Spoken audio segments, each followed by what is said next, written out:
Good afternoon, Mr. Chairman and members. First time I've ever presented in front of this committee, so the farmer in front of a bunch of lawyers might be kind of interesting today. Today I'm presenting SB 550, which will provide equal protections to the employees of the legislature that are the same ones that are required in the private sector. Currently, the legislature passed thousands of laws dictating employee work conditions and hundreds of regulations each year on businesses in California. The legislature has been conveniently exempted from the same burdensome laws. Let me give you a few examples. Proposition 65, which is chemicals, high frequency, and lawsuits against businesses. Things like formaldehyde in our office furnitures that can cause cancer and birth defects. Flame retardants that can cause cancer and birth defects, and lead from brass objects that can also cause cancer and birth defects. The legislature is exempted from wage and hour, overtime pay, alternative work schedules, meal and rest periods, which are often in the private sector called PAGA lawsuits. So by voting against this bill, you're voting against the lowest paid employees to protect your white collar employees. Actually, in the analysis, I learned a little bit more about the exemptions that the legislature has from my last committee. So if you're paid double the minimum wage, you're exempted. It's called a white collar employees. So that would mean you would earn $31,200 in salary. So 2 times that salary would exempt you from overtime and time and a half rules. So any legislative person that works here that is paid under $62,400 would be under the private side would be eligible for time and a half when they're worked over 8 hours a day. I'm an employer, and as many of you know, so I know how valuable these protections are, and I know how costly they can be to comply with these laws. For example, a few years ago there was a bill which exempted ag producers from paying. We had an exemption. We could work 60 hours a week before we paid overtime. Typically, we use that during the planting and harvest time. Well, the legislature changed the law so that it's basically a 8-hour day or 40 hours a week. And there was many times in many members of the legislature and the assembly then that said it was almost equivalent to slave ownership. The committee analysis highlighted some political activities as a reason to not support this bill. Labor Code section 1101 through 1103. So I looked it up, and what it basically says is that you can't allow your employees to do political work. Well, we do not do political work in the Capitol. We do policy work here, and if you recall, there's been many times that there's been political work done in the Capitol, and the FBI has been in here and went after those legislators and people who were not abiding by the law. It has been known for decades that the legislature doesn't apply wage and hour rules to itself. Campbell versus the Regents of University of California in 2005 quoted the Senate Committee on Industrial Relations as follows: "These provisions are silent as to their applicability to public employees. Generally, however, provisions of the labor law apply to employees in the private sector unless they are specifically made applicable to public employees." Effective January 1, 1998, the IWC, which is the International or Industrial Welfare Commission, eliminated daily overtime from 5 of the existing 15 wage orders. In response, the legislature passed and the governor signed Assembly Bill number 60 in 1999, the 8-hour day Restoration and Workplace Flexibility Act of 1999, among other things. This legislature restored the 8-hour workday in the Section 510 and mandated meal and periods in Section 512. Members, every day this legislature talks about how bad it is out there in the private sector while not living up to the same standards ourselves. Making these changes is the right thing to do, as we will end the double standard of employee protections that our own employees do not enjoy. With me today, I have Bruce Satchart, an attorney with the Lidler Law Firm, as my lead witness, Mr. Chairman. Thank you, Senator Dahle. Mr. Sarchet, are you available? Yes, I'm here. Can you hear me? Yes, we can. Go ahead. Thank you so much, Mr. Chairman and members of the committee. I am an attorney in private practice representing employers and businesses in all aspects of employment law and have been doing so for over 30 years. I've been asked today to address the costs and impacts which the legislature would face if it were required to comply with all of the various employment laws which apply to California private sector businesses. Now, as I hope you know, there are a lot of employment laws in California, so in my 2 minutes, I'm only going to be able to focus on a few. For example, Labor Code 226 wage statements. They must include 9 separate items. Even if an employee is fully paid on time, every single nickel they are owed, one small error on a wage statement can lead to severe monetary penalties. Labor Code 227.3, the final paycheck must be accurate.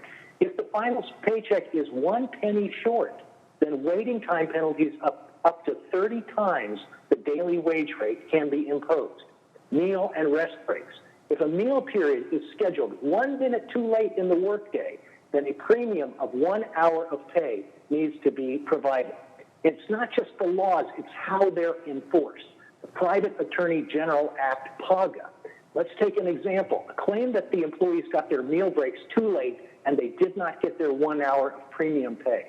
Then all of their wage statements were also incorrect. And for all those who left employment, there was an error on their final paycheck, leading to 30 days of pay for waiting time penalties. PAGA allows for the stacking and stacking and stacking of multiple penalties based on one single error. These laws and others do not apply to the legislature.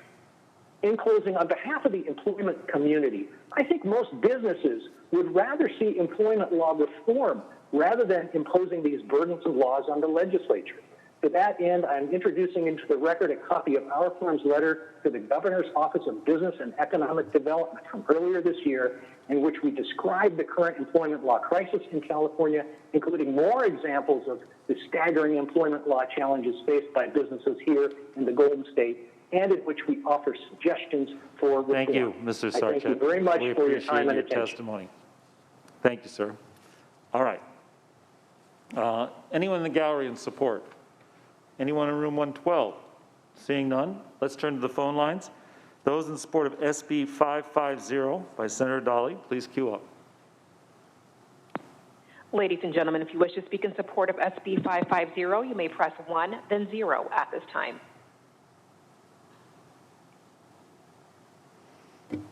Once again, if you'd like to speak in support of SB 550, you may press 1, then 0 at this time. And I have no one in support, sir. All right. Let's now turn to opposition. I don't know that there's any primary witness in opposition. Is there anyone on the phone line, Madam Moderator, who identifies himself or herself as witness in opposition? Ladies and gentlemen, if you wish to speak in opposition of SB 550, you may press 1, then 0 at this time.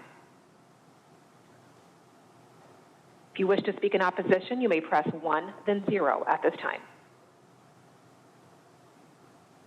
And we have no one in opposition. All right, let me make sure there's no one in the gallery. Anyone in the gallery in opposition? Anyone in room 112? No. All right. I see Senator Laird's microphone's up. Senator Laird.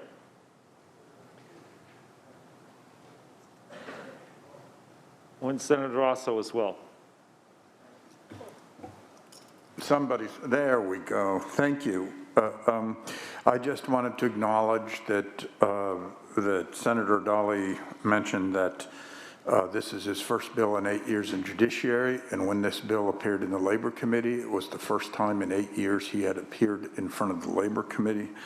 And we were very careful at that meeting to extend his invitation to the annual May Day picnic that is now going to be at the Bieber Ranch of Senator Dahle, and that I further have information that if you have a picket line in your district, you should check for his availability. He might join. I think he's ready to co-author project labor agreements, and we would just really like to welcome our brother to the fold. And that bill got out, and I suspect it will here too. So that didn't sound like a question, it sounded like an offer, Senator Dahle, but all right.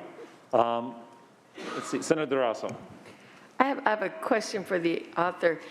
Does this, in terms of extending rights from the private sector, include the right to collectively bargain?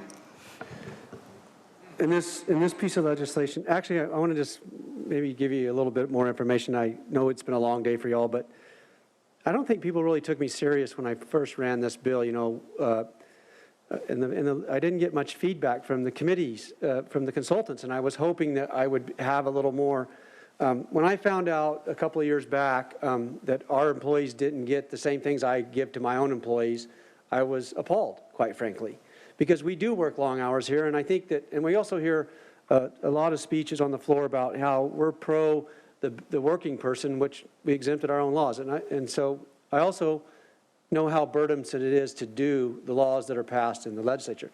So to answer your question, I really haven't had a lot of folks working with me on this bill. I've been kind of on my own because I think they thought it was like a statement bill or something, but I am very serious about this bill. I think it is the righteous thing to do for those low, definitely, I learned in this, just from the last committee, about the double the minimum wage. You actually asked me that question and I did not know the answer. I found that answer out since then. So it's double the wage. I'm not going after collective bargaining. I know that most public agencies have that. So in this bill, I just quite frankly it really mainly focused on the Prop 65. I mean, I brought it up a couple of years ago. The bottles that are on our desk that have the hand sanitizer in them was an example I used, that in my business, I would have to label that so that the employees would know what's in that bottle. Now, we all know it's hand sanitizer, but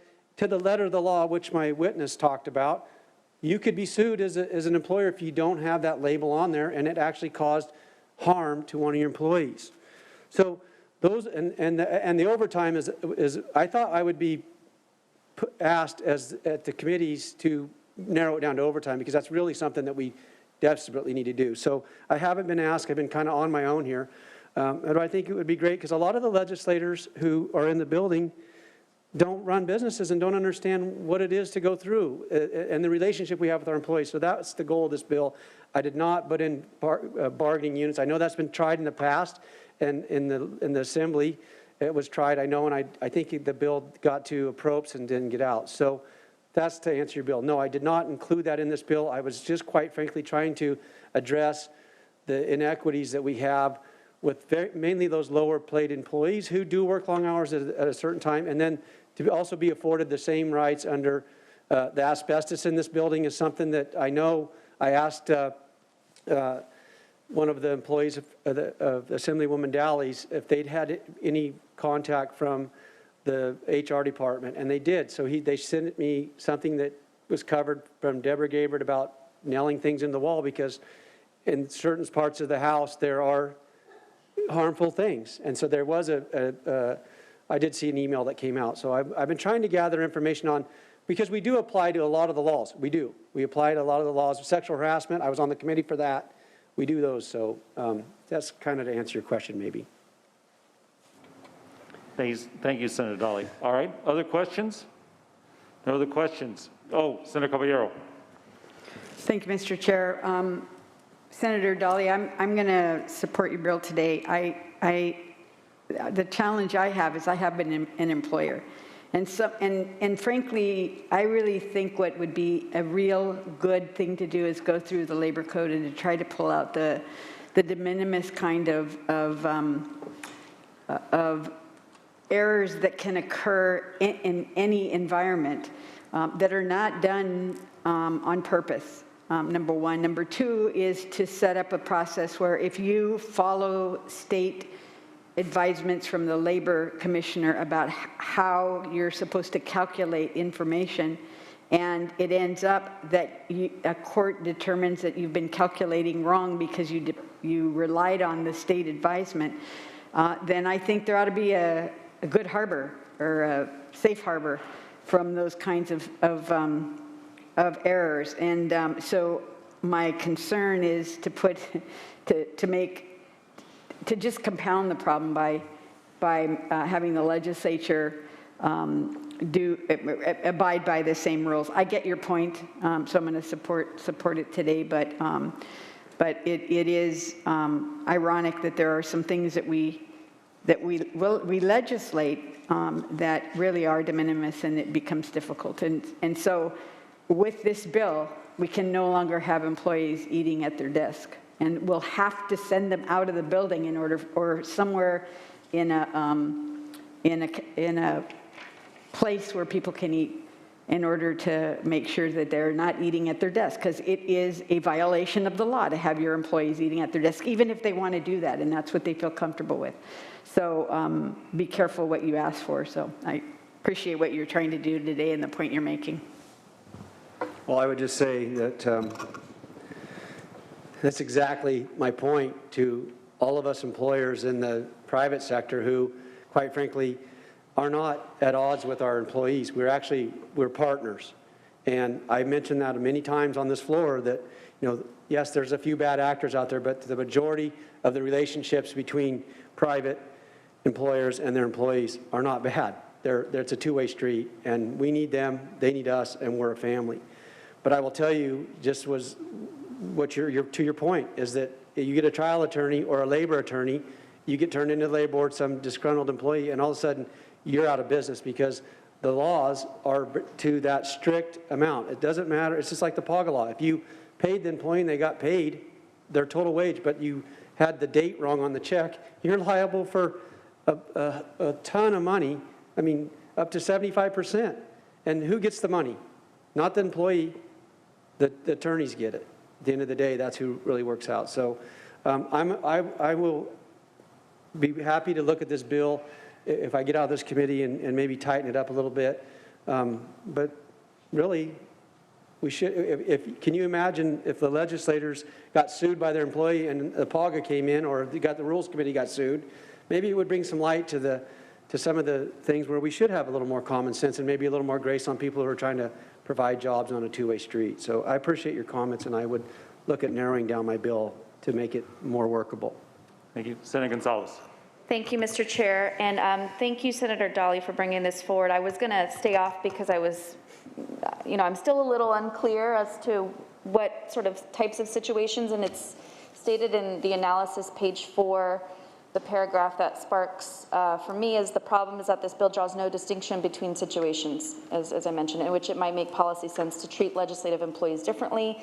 It sweeps up all employment laws applicable to the private sector and dumps them on the legislature without taking into consideration such move. So I'm happy to vote yes because I like the way this dialogue is turning out, but I'd like to see where you can tighten it up and create situations outside of where we already align with the private sector and where the gaps are, as you know, and it seems like you're going to be doing that. So happy to support today. Thank you.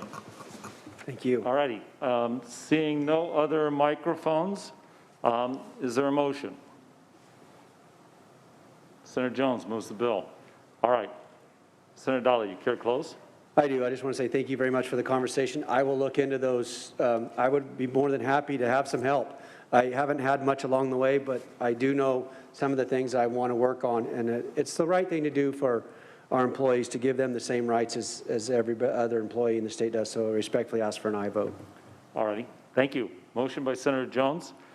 Madam Chief Counsel Estrada, please call the roll. This is SB 550 by Senator Dahle with a motion by Senator Jones. The motion is do pass, but first be re-referred to the Committee on Appropriations. Umberg. Umberg, aye. Borges. Borges, aye. Caballero. Caballero, aye. Durazo.